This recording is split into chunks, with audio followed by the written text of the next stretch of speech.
Right, what is going on? Today we are reacting to Mr. Nightmare Stories. So Spring Break Horror Stories, very fitting because it's Spring Break right now. So without wasting any more time, let's start. I'll make sure the volume's good. Yep. I'll get right to the point. My middle son is a senior in college. He's a good kid, most of the time. I'm a bit cross with him right now, because he just asked me for money for a spring break trip to Hawaii with his friends, which kind of caught me off guard. Like I said, he's a good kid, and I want him to enjoy himself, but something about the way he asked rubbed me the wrong way. His mother's been struggling with her mental health lately, and it would have meant a lot to her to have him around. But I guess he's more preoccupied with getting wasted on a beach with his frat brothers. Of course. I can't even say I blame him for it. I was exactly the same when I was his age, and I see a lot of myself in that kid. The whole thing actually got me reminiscing about my own college days and reminded me about something I haven't thought about in a very long time, which is the story I'm about to tell. Funnily enough, my son is the one who introduced me to this page, so maybe he'll get a kick out of this if it gets read. I went to Wharton, class of '85, something I'm still damn proud of. It was and still is the most prestigious business school in the world, and I took that reputation seriously. I had my fun, but I also worked like hell.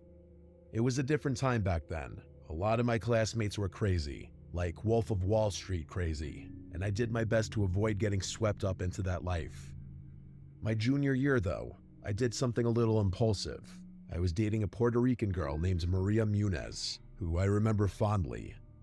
Sometimes I try to imagine how different my life would have been if I had chosen to take things further with various girlfriends I had, her being one of them. Instead of going home for spring break like I usually did, Maria convinced me to come home to Puerto Rico to meet her extended family. It was my first time on the island, and I was eager to impress her, so I agreed without hesitation. That being said, I was a nervous wreck. I didn't want to mess anything up, and Maria often joked about how open Puerto Rican families were, so I was aware that they already knew a lot about me. It turned out that my anxiety was mostly unjustified, as I got along really well with everyone upon meeting them, and it seemed like they really liked me. Most of the trip was about meeting her relatives, but we did have time for a few outings of our own. I mean, it was spring break after all. One of those outings was a hike through El Janqué, which, fun fact, is the only tropical rainforest in the US National Forest System. Neither of us had a car, obviously, so Maria's mother drove us and dropped us off at one of the most popular trailheads. The two of us were pretty devious, so we definitely took advantage of the fact that neither of us had to drive. The plan was to hike, enjoy the scenery, Really and sneak a little rum we'd packed. Everything was lining up to be perfect, but we quickly realized there was a big problem. The trail we were most excited about was closed. I don't remember why. Flooding, maintenance, something like that. But all I remember was that Maria was really upset. I tried to calm her down and told her we could just hike one of the many other trails the forest had to offer. She wasn't budging though, and told me that the trail we planned on hiking was like the premier trail, and the other ones didn't even come close. How one hiking trail could be astronomically better than the other, I really couldn't tell you. She was adamant though, and I had long since learned the dangers of arguing with her over something like this. So I asked her what she wanted to do instead, and she told me we should just hike the closed trail anyway. Like I said, I was kind of rebellious back then, and so was she. So when she proposed that idea, I was on board. We'd come all this way, and now some rule was going to stop us? No chance. She gave me a look, and that was all it took. We made sure there was no one around, slipped past the barriers, and started up the trail, laughing like a couple of idiots. At first, it was exactly what we wanted. Better even. It felt like we had the whole forest to ourselves, which was especially awesome given how popular this trail would have been otherwise. Imagine visiting a world-famous natural site, except you're the only one there. That kind of exclusivity is impossible to come by. Anyway, we hiked for a decent while, passing little waterfalls and admiring the beauty of the forest. And yes, we were also drinking. Not excessively, but just enough to feel a good buzz. It was really fun, I have to be honest. But then, out of nowhere, Maria screamed and jumped back, almost knocking me over. That instantly put me on high alert, although I didn't know what had scared her. I looked around frantically until I saw it. A little further down the path was what looked like a freshly decapitated mongoose. Let me repeat that, it was a mongoose. A big one too, and its head looked like it was completely missing. I told What does a mongoose look like? I actually don't know what they look like. I'm gonna Google it.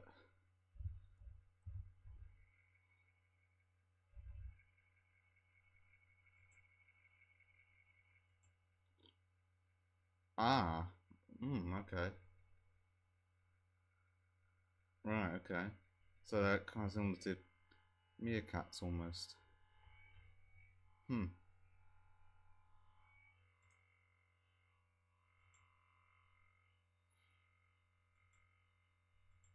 Maria to stay where she was and approached the carcass by myself, hoping it was maybe a stuffed animal or something. It wasn't. I inspected it without getting too close and confirmed what I initially thought. Its head was cleanly sliced off. The cut was too precise for it to have been anything other than a knife wound, which was downright disturbing. The worst part, though, was that the body hadn't started smelling yet, meaning it probably hadn't been there for very long. Maria was shaking. I was mostly shocked by it. I tried to reassure her by saying something dumb, like how crime in a national forest was unlikely, even though I couldn't explain it myself. I put my arm around her and ushered her past the body, trying to block it from the line of sight. All I could think about in that moment was putting some serious distance between us and that poor lifeless creature. We walked in silence for a while, and even though we distanced ourselves from the mongoose, I could tell the moment was gone. The adrenaline rush had worn off my buzz and erased my good mood. As bad as I felt, though, I could tell that Maria was significantly more shaken, and I couldn't imagine that she was even enjoying herself in the slightest. She said that she wanted to stick to our original plan of hiking the whole trail to the other side, but it was obvious that she didn't want to be in that forest anymore, and I couldn't blame her. As we were walking, I couldn't help but rack my brain, trying to figure out what we had stumbled upon. It didn't make any sense. I wasn't aware of the hunting laws there, but I couldn't imagine that hunting in a national forest so close to a pedestrian trail could be legal. And yet, that was the only explanation I could think of. Why they had left that mongoose's body there to rot was beyond me, but there was no other rational explanation. Maybe it was a hunter who had seized upon the opportunity to have that part of the forest all to himself, like we had. I really didn't know. Some psychopath. Maria and I hiked another mile or so, with me trying to cheer her up the whole time, but nothing was working. Eventually, she admitted that she wasn't feeling well and wanted to turn back. I didn't argue, although I was definitely dreading having to walk past that spot again, mostly because I wasn't sure how it was going to affect her, and I just wanted her to feel comfortable. We retraced our She doesn't steps. feel comfortable after she's seen a dead mongoose. Oh, I wanted to be comfortable. You saw a dead mongoose. Jesus Christ. And I could tell we were closing in on the spot where the mongoose had been. I told Maria to keep her head down so she wouldn't see, and she did. I braced myself as we turned the final bend, but when the spot came into view, the mongoose was no longer there. Someone had moved it. My heartbeat started racing, and I instantly began scanning nearby trees, terrified that there was someone hiding among them. I was not prepared for what came next. Instead of seeing a person, I noticed something hanging from one of the trees. It was a mongoose. It was strung up with twine, its paws tied together. There was a sickly green liquid dripping from its body that hadn't been there before, and it was rotating. Actually, this reminds me of a story I heard on Mr. Ballen's channel. He was talking about this girl walking in the forest, and then it was a beaver, not the mongoose, but like it was dead on the floor. And then when she came back, it was strung up on a tree. It reminds me of that story on Mr. Ballen. Actually, let me know, anyone in the comments, let me know if you want me to react to Mr. Ballen, because I can if you want me to, because I think that could make for a good reaction / stream. Slowly in the wind. Also, I apologize for the chainsaw that's going on in the background. This happens quite a lot. I don't know why. I couldn't help but curse out loud when I saw it, which caused Maria to open her eyes. As soon as she saw it, she let out an awful, blood-curdling scream of pure terror. Before she could freeze up, I grabbed her wrist and told her to run. We took off sprinting down the trail, trying not to trip over each other. I let her go in front of me and kept looking over my shoulder, half expecting someone to be following us. Instead, a deafening scream rang out from somewhere behind us. It was a woman's scream, and it was absolutely terrifying. It sounded like the kind of scream someone getting attacked would make. I felt Maria's body jolt. Well, duh. Of course they're gonna make that sound if they're attacked. They're being attacked. Of course they're gonna make that sound. Duh. Mid-stride, and for a second, I thought she was going to collapse. She let out this panicked sob and tried to push herself even harder, but she was already out of breath. I kept my grip on her wrist, practically dragging her along as she slowed down. We couldn't stop. My own chest was burning, but we needed to keep moving. Eventually, Maria could barely run anymore, so we had no choice but to slow down to a fast walk. I turned around completely and started walking backward, keeping my eyes locked on the trail behind us. I was bracing myself for a fight. Something had strung up that mongoose. Something had caused that scream. I was 100% sure that I'd see something charging towards us any second, but nothing ever happened. The trailhead finally came into view, and for a brief second, I thought we were in the clear. But then I saw someone standing near the barricades watching us. It was a park worker with his arms crossed, clearly pissed off. As soon as we slipped past the barricades, he started yelling at us about breaking the rules and told us he was kicking us out and banning us for life. But then he got a good look at Maria, who at that point was both sobbing and physically exhausted. I told the guy everything, not leaving a single detail out. He took it really seriously. He told us we both needed to come with him, so we did. We were taken to a small ranger station near the parking lot where a supervisor was waiting. That's a ranger station? Well, if that's a ranger station, then I'm Skrillex. That is not a ranger station. That's like a dinosaur discovery center. A research, not discovery. A dinosaur research center. That's what it looks like. I had to go through the story again, then again when they called the police. Maria didn't say a word. Eventually, her mother arrived and we left, still shaken. I never heard anything about what the authorities found, or if they even bothered investigating. I'm sure Maria's family might have heard something, but we broke up the following summer, and we fell out of contact after that, so I really wouldn't know. I haven't thought about this experience in a long time, but it's still just as unsettling as it was all those years ago. I think the worst part about the whole thing was that scream, because we never saw anyone else on that trail, and I have no idea who it belonged to.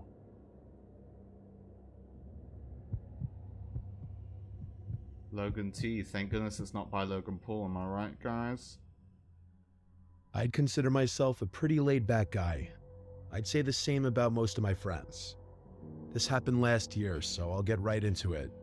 Spring break was supposed to be just me and my friends Jackson, Ariel, and Isabel camping on a secluded beach in Alabama.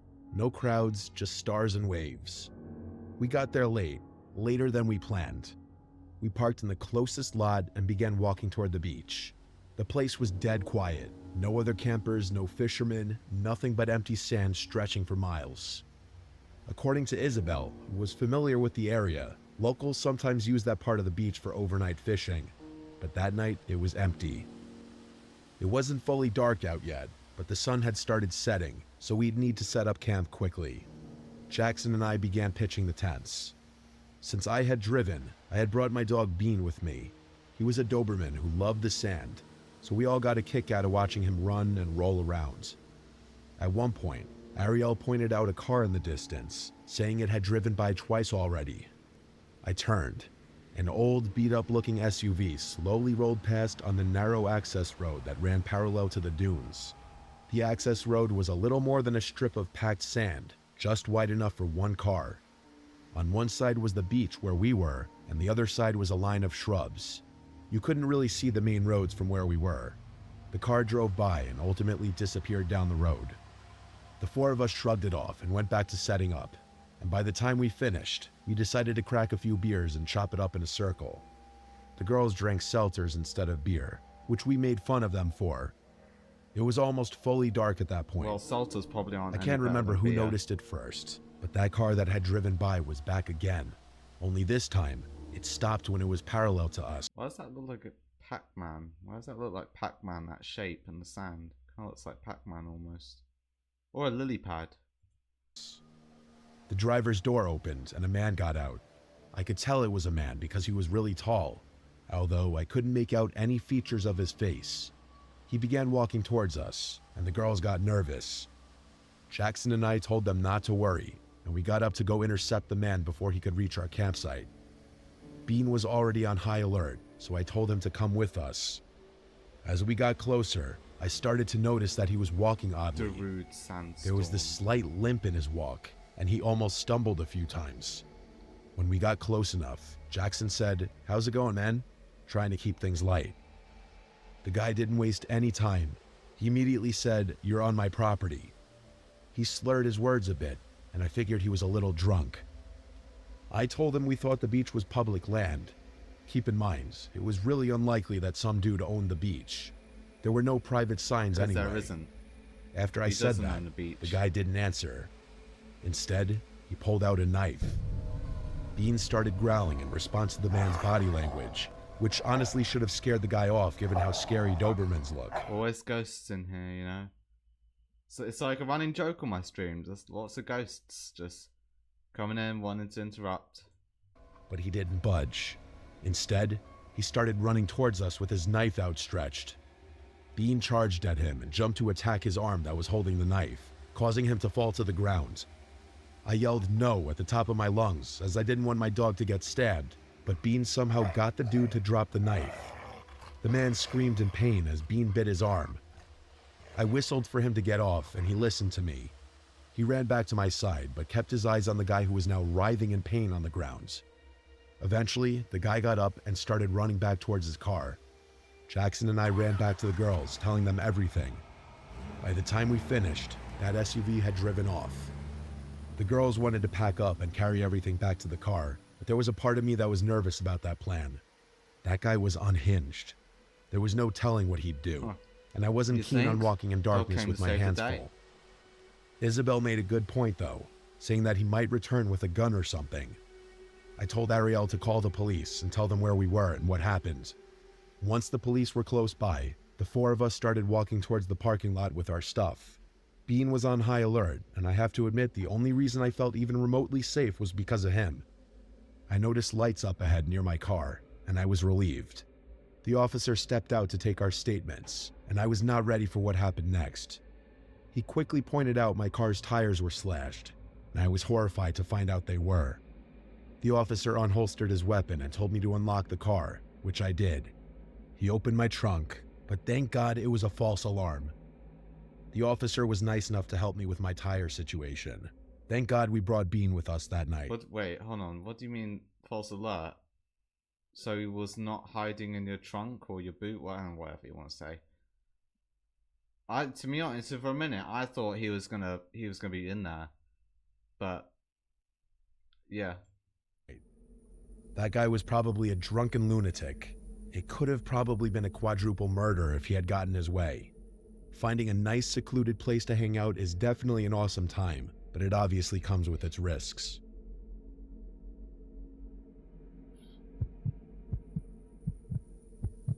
Kenzie.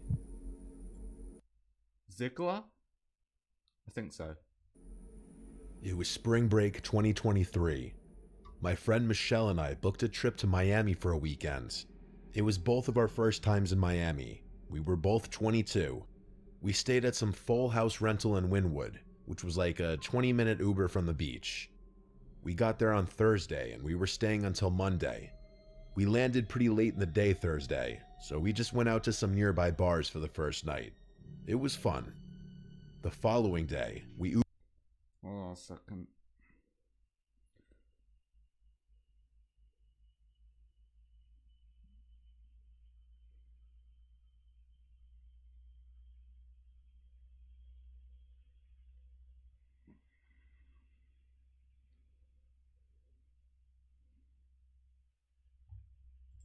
Ubered to Miami Beach to have a beach day. We brought the towels from the rental and just laid on the beach for hours. Multiple groups of guys approached us, and we just reject them or whatever. But there was one guy who approached us, I guess specifically me, that just had this really charming accent, seemingly nice forward personality, and honestly everything about him was handsome, from his hair down to his physique. He introduced himself as Will. He asked what our plans for the night were and asked for my number, and honestly I gave it to him. Then he was off on his way down the beach. He didn't There's red flags right away. I know something's gonna happen with these two, or yeah, the other people. seem to be with anyone. We watched to see if he'd stop and try to get more numbers, but he didn't. He was just walking away looking at his phone, and eventually walked off the beach in the direction of the street. Michelle was a little jealous that he showed me more attention, I could tell.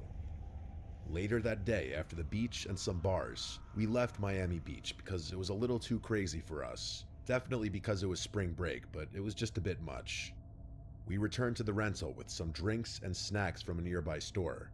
We drank in the backyard by the pool, listening to music on Michelle's speaker while we plotted our night. It was around this time I shot Will a text asking what he was doing for the night. He responded very quickly, saying he and his friend didn't have plans yet, and then he suggested the four of us go out by us in Wynwood. Michelle jokingly asked if the friend was cute, but I wasn't going to ask that. We made a plan for Will and his friend to come pregame with us at the rental, so they came around 8. The friend's name was Ken, and he was surprisingly good looking as well. I could tell Michelle was pleasantly surprised. They brought their own drinks and left them on the counter in the kitchen, and we drank in the yard for like an hour. They seemed very normal. All seemed like it was going well. We eventually walked to a nearby bar. It was also in Wynwood. I have to admit, Michelle and I were already drunk, and Ken and Will kept buying rounds of shots. Things became a blur pretty quickly. I wouldn't say I blacked out, but bits and pieces of my memory became foggy at that point. Are waving. Eventually, Michelle and Ken went to another side of the bar, presumably to hook up, so I was alone with Will for quite some time. Eventually, I had to go to the bathroom, but before I left, I remember him calling out, "What do I want for my next drink?" I replied back, "A tequila soda." When I came back out from the bathroom, I couldn't believe what I was seeing. Will was like hovering over the corner of the bar, clearly doing something sketchy. I walked a certain direction to get a better angle, and I saw he had the 2 drinks in front of him, but he was hovered over them as if he were doing something to my drink. I may have been drunk, but that was enough for my intuition to tell me to leave. I walked away without him noticing to the other side of the bar, looking for Michelle, but she and Ken were gone apparently. So I rushed out of the bar and tried calling her a bunch of times, but she never picked up. Around this time, Will texted me asking where I went. I ignored it. I texted Michelle a bunch of times, asking what happened, where is she? And then I eventually dropped the bomb that I think Will was trying to roofie me and that we should get away from these guys. I started walking back to the Airbnb. This was when Michelle texted back, asking, "Why do you think he was roofieing you?" And I said, because he was hovering over the drink he ordered for me, doing something to it. She texted back, maybe he was just on his phone. I tried calling her, but again, she didn't pick up. She texted back instead, saying, "I'm still with Ken, just text." I responded to her that I already left, so I'm not going back anyway, and I suggested she meet me at the Airbnb. She responded, "I'll be back soon." So I walked back. When I got back, I let myself in with the code lock. The door automatically locked after like 10 seconds. Same thing with the back door. I sat, really drunk and by myself, honestly worried about Michelle, but also I feel like I was wondering if I was just overthinking the whole roofies thing. Maybe he was just on his phone. Either way, it was too late now. I was surprised that Will never attempted to text or call me again. Next thing I remember was the doorknob to the back door jiggling, and then I heard the button sound effects of the code lock, followed by a failed attempt sound effect. I then got a text from Michelle saying to open the back door. I went to the back door and called Michelle's name through the door. She didn't answer though. So I tried calling her phone, but she didn't pick up. I got a text back saying, "Hurry, open the door, he's coming." And this was when I really started to freak out. I yelled through the door, "Michelle, you're scaring me." There was no peephole or windows to look through to see if it was really her. I begged her to please answer me. She never did. There was a peephole in the front door, so I hurried to the front and looked through it. I actually felt sick at this moment, scared for my life, because I saw what looked like Will hiding to the side of the front door. A million thoughts crossed my mind, like if Michelle was running from Will. I was still too terrified to open the back door without her confirming it was her. I texted her back that I'm calling 911 right now. She didn't respond. I actually did call 911 and explained, and while I was on the phone, I checked the peephole again, and Will was gone. When police showed up, I let them in, and within 5 minutes, one of them asked if my friend was blonde, and I said yes. He then told me that another officer had her in their squad car and was bringing her here. I was so relieved, but also horrified. When she arrived in a second police car, she had been visibly crying. She was very, very drunk. To the best of her ability, she explained that she had her phone stolen and she was lost wandering the streets for an hour until someone helped her call the police. All of the texts I got from her number were never her. It was that guy she was with, Ken, or whatever his real name was. We also found her phone thrown in the pool in the backyard. They clearly took off the second I mentioned the police. We had to make a police report giving every last detail as The real horror story is the phone thrown in the pool. Jeez. As possible. They said they'd get the surveillance footage from the bar we went to. We also had to contact the Airbnb host and immediately cancel our stay and go somewhere else. It was a long, nightmarish night. Obviously, the rest of our trip was completely spoiled. It took a whole week before hearing back anything from the police, and the only reason they called was to confirm what the name that guy that I was texting gave me, because it didn't align with the phone records for that number, which I'd already figured out myself. He was using another stolen phone. After that, I never heard from the police again, which is absolutely sickening how little priority the police put into cases like this, even with easy evidence. I have no interest in returning to Miami after this horrible experience. I could have honestly been killed. Well, yeah, that's why the term Florida man exists, because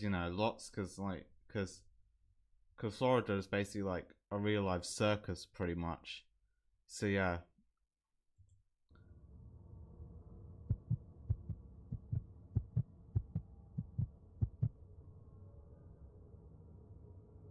My name is Anna. My friend Lena and I had been looking forward to spring break for weeks. We were two Lena. They rhyme.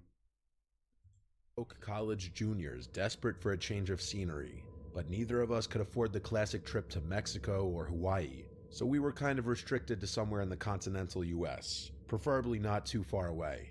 So when we found a cheap Airbnb near Charleston's historic district, we booked it immediately. 5 nights of food, bars, and exploring. It felt like exactly what we needed. Plus, it was my first spring break above the age of 21, so I wouldn't have to constantly stress about which places were likely to snatch my... Too scary. Well, yeah, duh. It's Mr. Nightmare, of course. Of course it's gonna be scary. Georgia Hoo-Ha. Interesting name. fake ID. By the third night, we'd settled into a routine. Sightseeing during the day, hopping between restaurants and bars in the evening.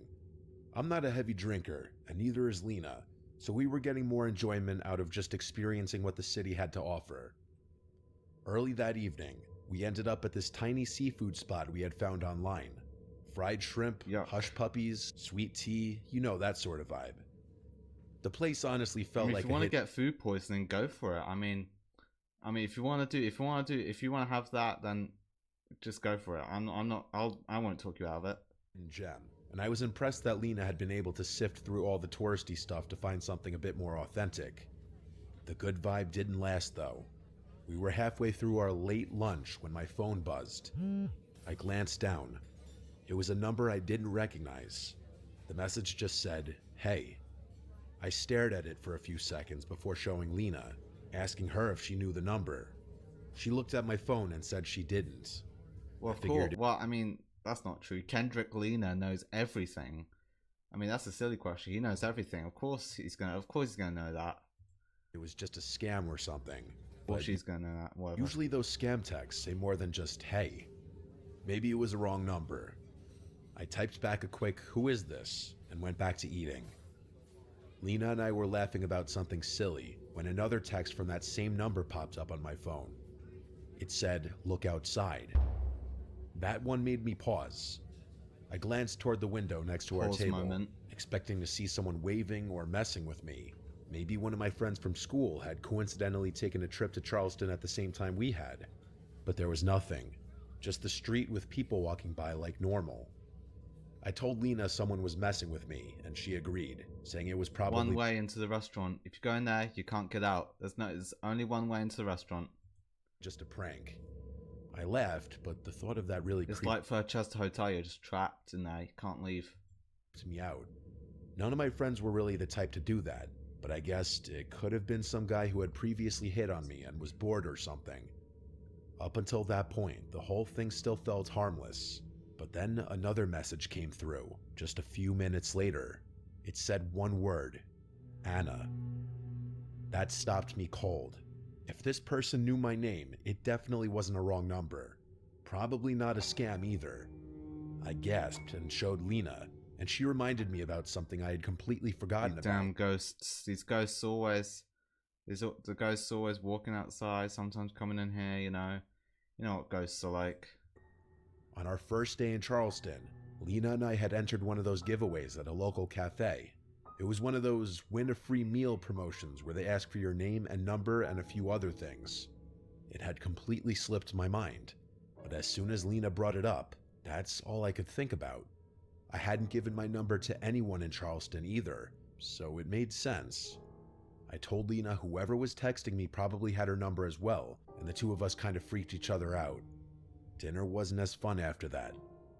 In all honesty, I felt too out in the open. We paid the bill and decided to shake it off at a rooftop bar across town. It was packed and seemed like the type of place that attracted a younger crowd, so it was a no-brainer. After a few drinks, I was starting to loosen up, and Lena and I were enjoying These ghosts. Now they're up there.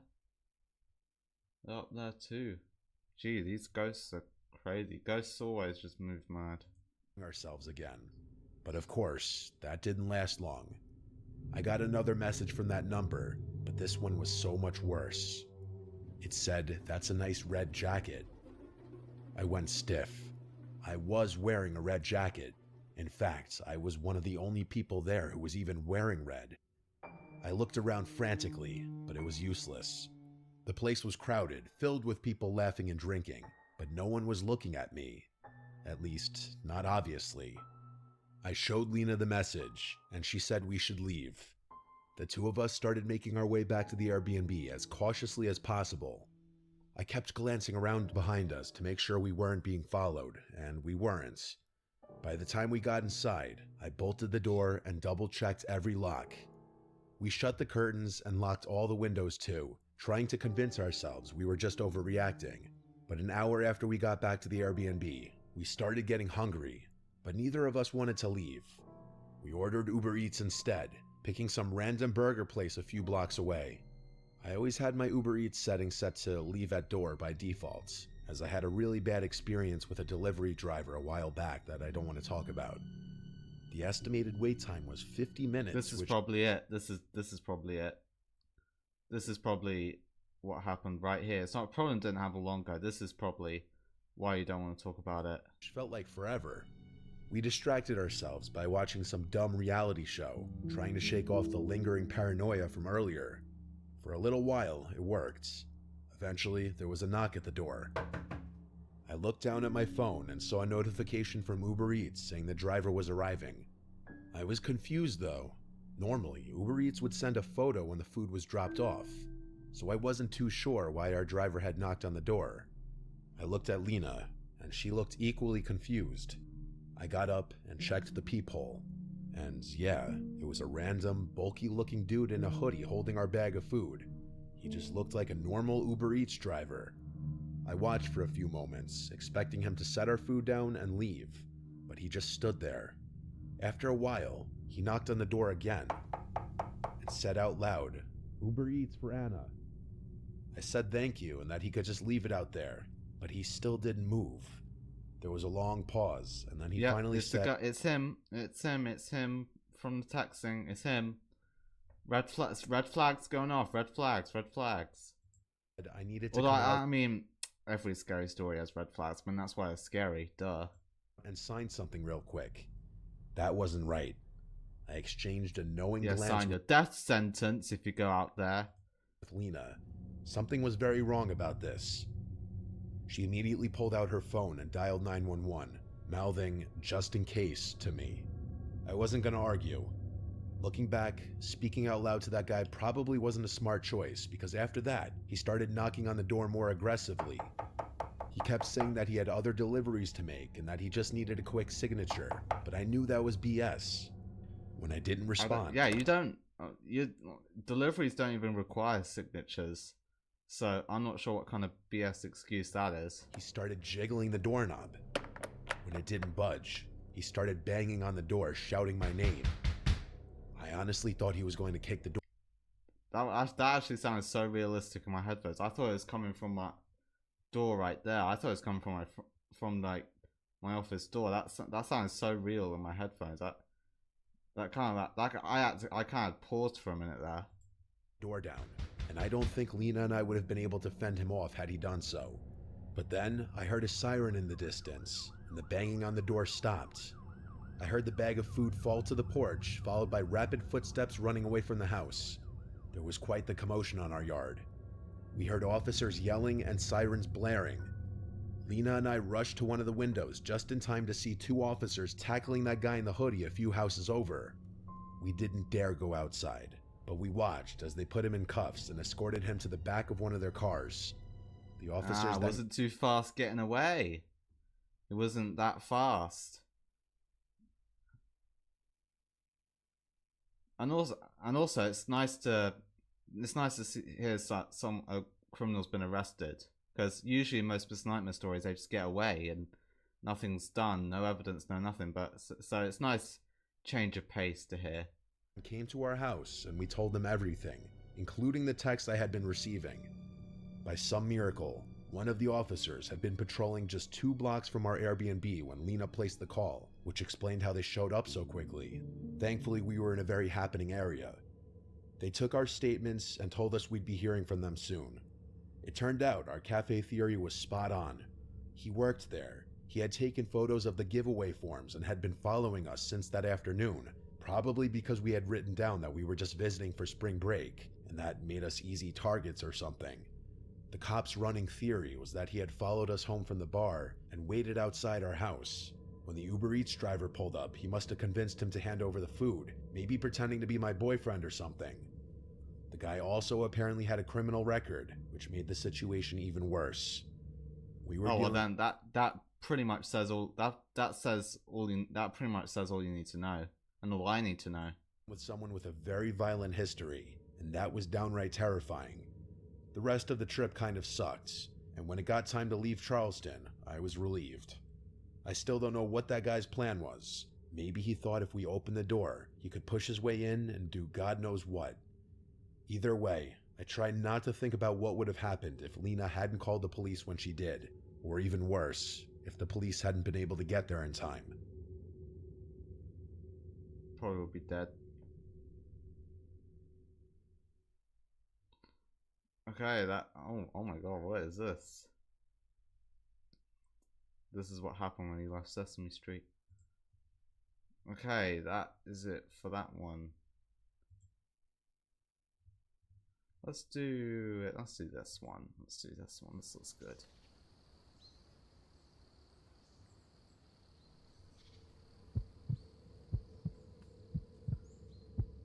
Garrett McCarthy. My name is Garrett, and this took place when I was a sophomore in college. When I didn't get a dorm after freshman year, I scrambled for off-campus housing. Long story short, I ended up in a co-op, part of a 3-house community that was sort of near campus, but not really. Co-op? I thought that was a supermarket.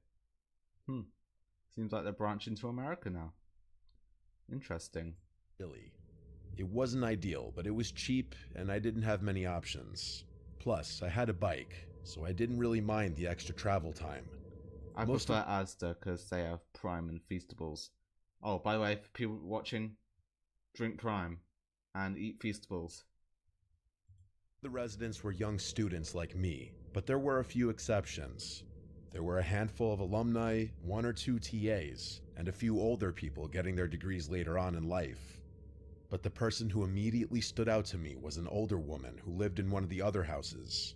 From what I could tell, she was maybe in her late 50s, even though she looked a little older than that. She had graying hair and walked with a sort of limp, like she had some kind of back injury. She was really quiet and mostly kept to herself, and she always had this blank expression on her face. I assumed she had some kind of connection to the university, maybe faculty, or maybe an alumni, but no one explained, and I didn't ask. The first time I saw her do something strange was in our common kitchen, which was a little weird to begin with because the two other houses had their own kitchen, so I wasn't sure why she'd be hanging out in ours. She wasn't cooking or eating or even talking to anyone. She was just standing there while the rest of us were talking and running around, making dinner and listening to music. She didn't try and join in, she just watched us blankly. I caught eyes with her a few times, and part of me got the feeling that she was watching me specifically, even though I knew that was unlikely. No one acknowledged her, which I thought was a little weird too. Maybe they knew something I didn't. Later, what the hell is this food on the table right here? Someone dig through the trash and just put that in a bowl and be like, voila, here's your food, guys, here's your food. Jesus. Week, I was doing some homework in my room when I saw her again. I glanced out my bedroom window, and there she was, staring up at me. As if that wasn't strange enough by itself, she wasn't even on the sidewalk, but rather in the middle of the street. It was getting late, and it was decently cold too, so she must have been freezing out there. Nah, I already got one viewer, so yeah, I don't really need cheap viewers. So so you know, it's good enough.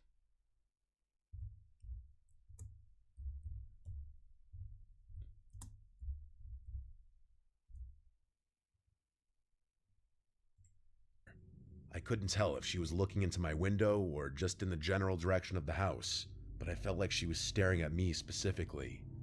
I don't know why I did it, but I waved at her, trying to be friendly. The moment I did, I instantly regretted it. She didn't wave back. Instead, she jumped up and down a few times like she was excited and then ran towards one of the other houses, presumably hers. I felt kind of sick.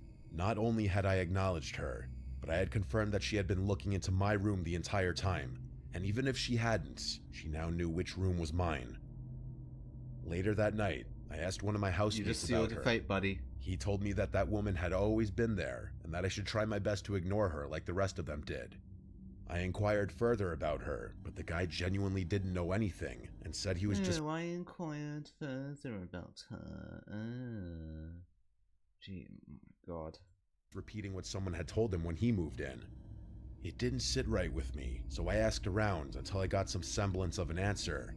One of the seniors in the specific house she lived in told me that she was associated with the university and was a little kooky, but that she didn't have a history of violence or getting physical.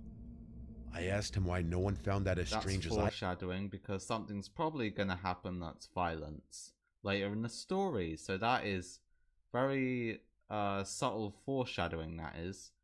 And number two, you think she's kooky? You think?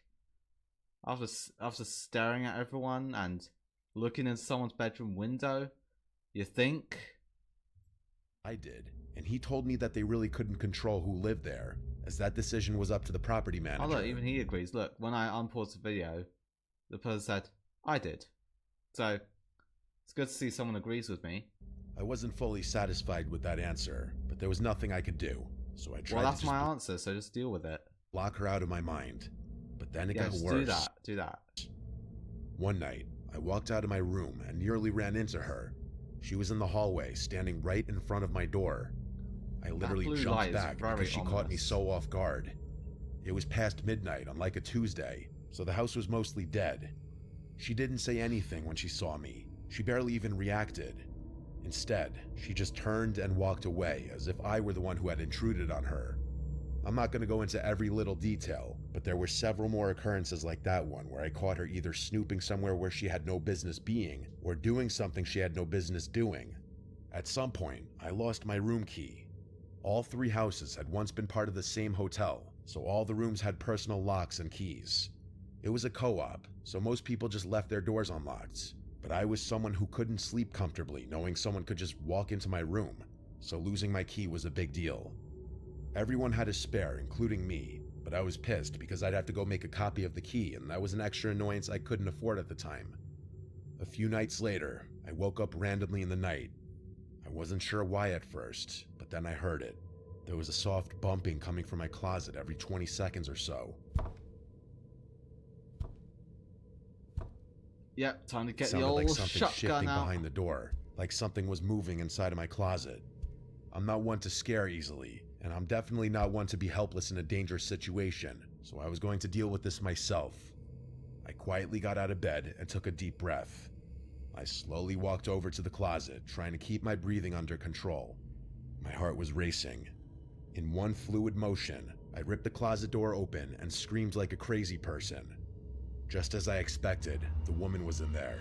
She had one of my ties wrapped around her neck, and her eyes were wide open. She was holding a kitchen knife with her other hand. My scream must have startled her, because before I could react, she lunged at me with the knife outstretched. I screamed again, only this one wasn't pretend. It was a scream of pure fear. I wrestled her to the ground and was able to disarm her pretty easily, given how frail and small she was. That didn't make the situation any less terrifying, though. She kicked and fought and bit as I pinned her to the ground, screaming the whole time. I yelled for help, and I heard some doors slam, followed by some of my housemates running down the hall. My friend Lee immediately helped me immobilize the woman, and the two of us kept her pinned while someone else called the police. Not violent, he says. Smell BS.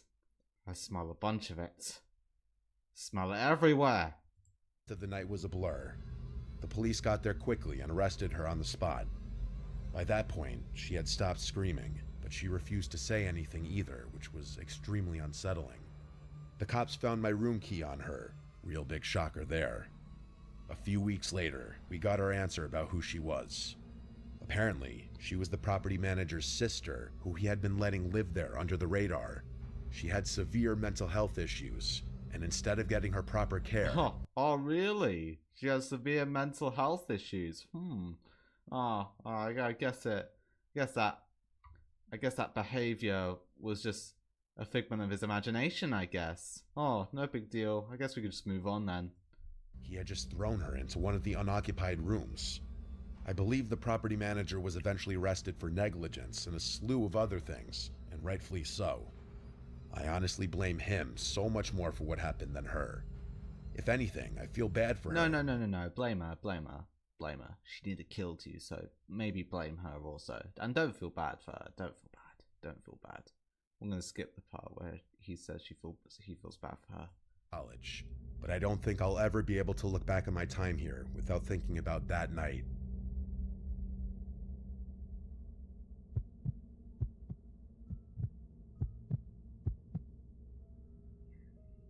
This isn't really my story, but I essentially watched the whole thing happen, so I'm telling it anyway.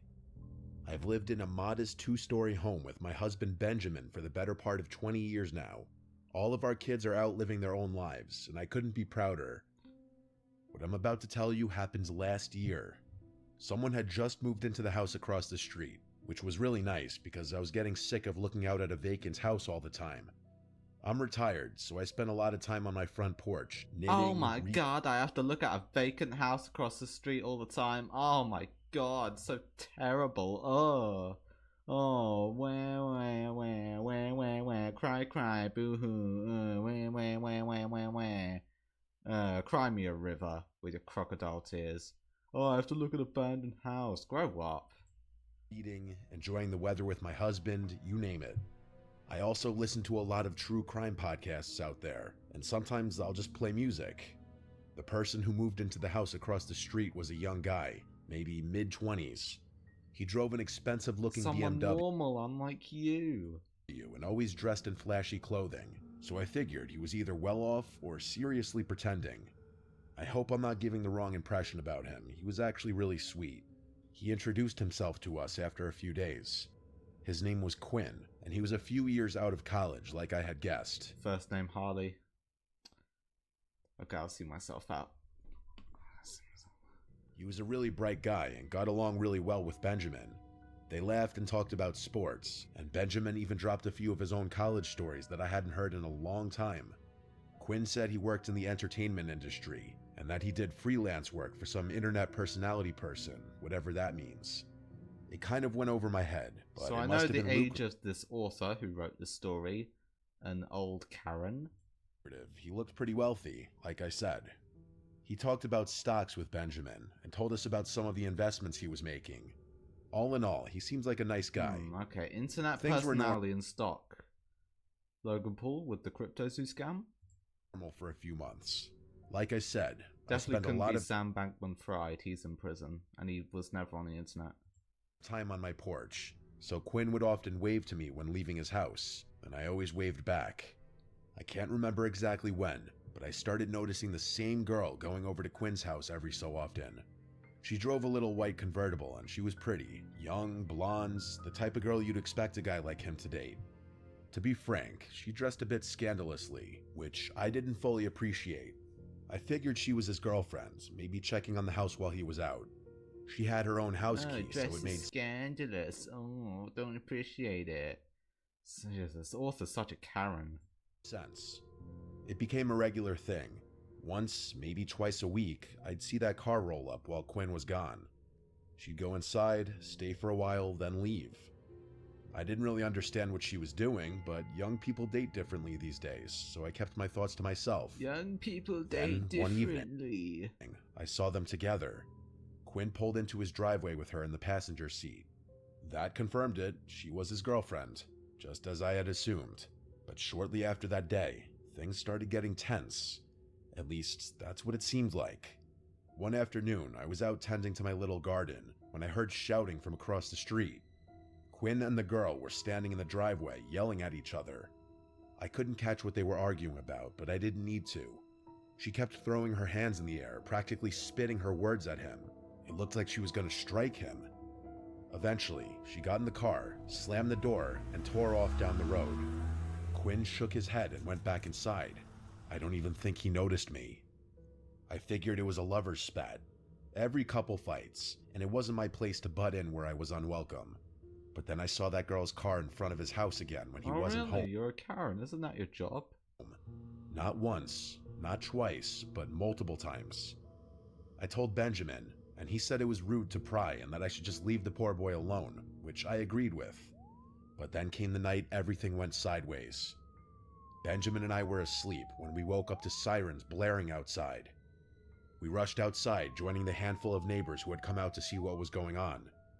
Quinn's house was swarming, police cars, an ambulance, the whole nine. We watched as the cops emerged from his house with that girl in handcuffs. She didn't struggle or scream, just accepted what was going on and stared ahead with a blank expression. We saw Quinn being rushed outside on a stretcher. He was a bloody mess, and I gasped at the sight.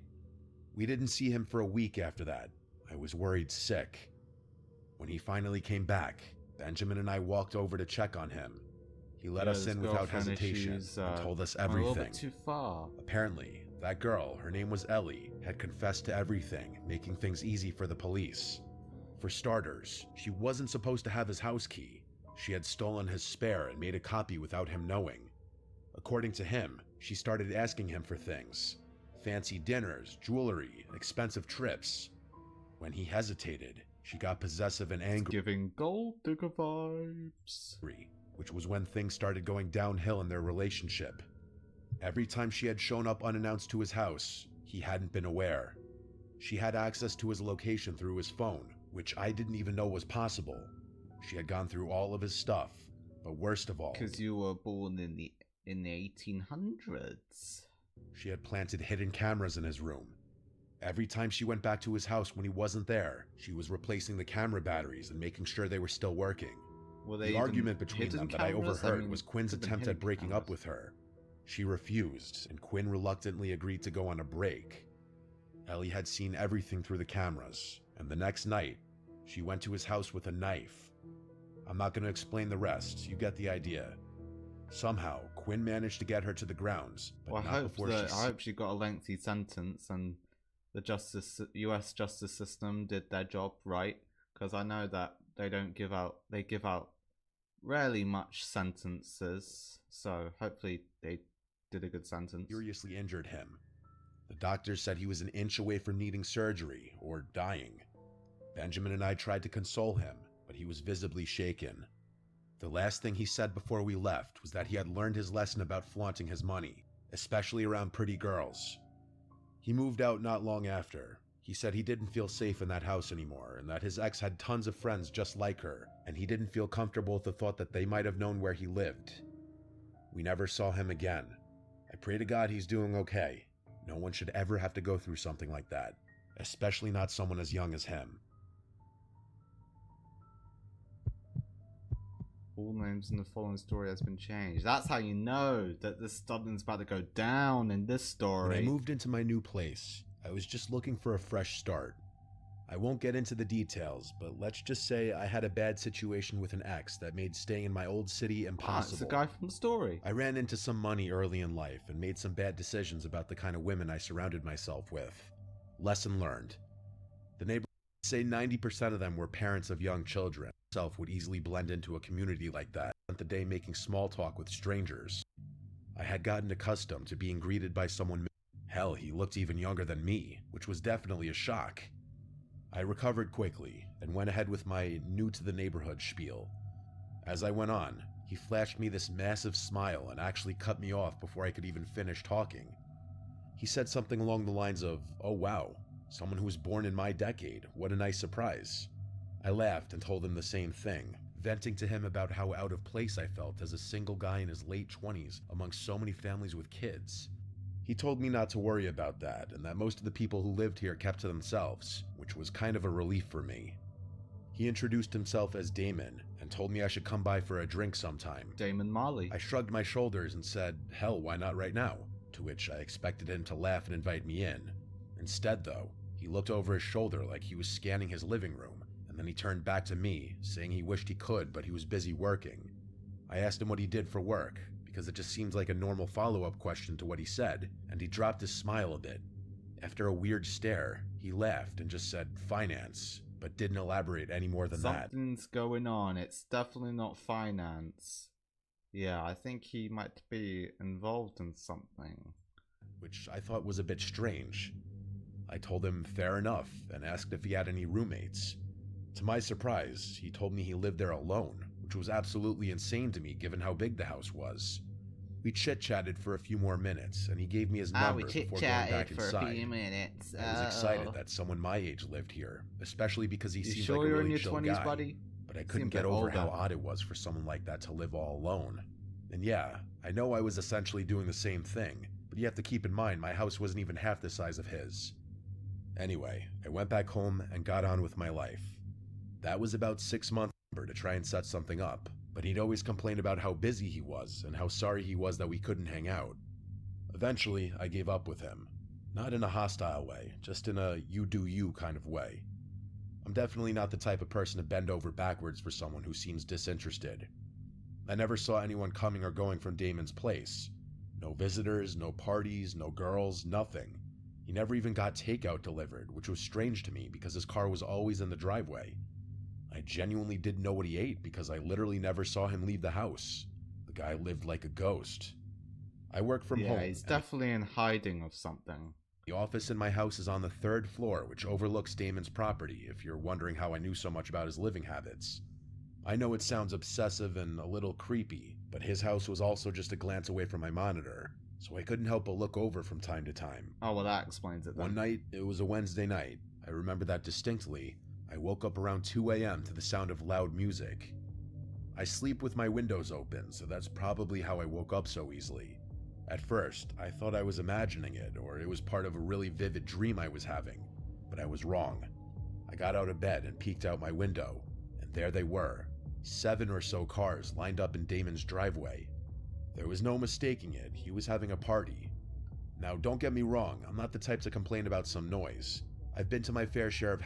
It was a full-blown party, that much was clear from the BS excuse the following. The door swung open. Inside, the first thing I saw was a pile of shoes in the foyer, at least 10 pairs. But there was something off. There was literally no one in there. Definitely a cult. There's definitely a cult. I moved further in, expecting to see people in the living room, maybe the kitchen, but it was completely empty. There weren't even any drinks left out. I could hear people over the music that was playing in the background though, which I didn't understand. But then I really listened to it, and everything hit me all at once. It wasn't even music, really. It was a recording, a literal recording of people laughing, yelling, clinking glasses. The whole party was fake, all of it. But that didn't make sense to me. It still didn't explain the shoes or the cars. Dedication, There were I people gotta in that respect house, it. that much was certain. I should have turned around right then, but I needed to know what was going on. I moved discreetly around the house until I saw a door that was slightly ajar. I gently pushed it open, and it led down to the basement. I'm not sure how I knew, but something told me what I was looking for was downstairs. It was dark down those stairs, with the exception of a very faint light coming from somewhere I couldn't see. There was no reason to go down there. I knew that, but I did it but anyway. you went down anyways. I got to the bottom of the It's always stairs how and these looked around. stories go.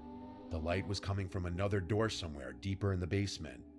I crept towards it, and as I got closer, I started to pick up on another noise I hadn't been able to hear earlier over the music. It sounded almost mechanical.